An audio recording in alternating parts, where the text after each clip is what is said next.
जॾहिं दिल ते पहिरीं चोट लॻी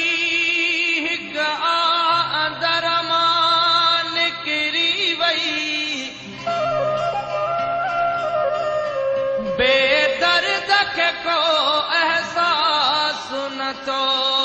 मूं ते कहिड़ी क़यामत गुज़री वई मूं सूर लिखियो त माण्हुनि चयो शोहरत जो बुखियो शाइर अहिड़ी तॾहिं नऊं कासिर शोहरत जो बदनामी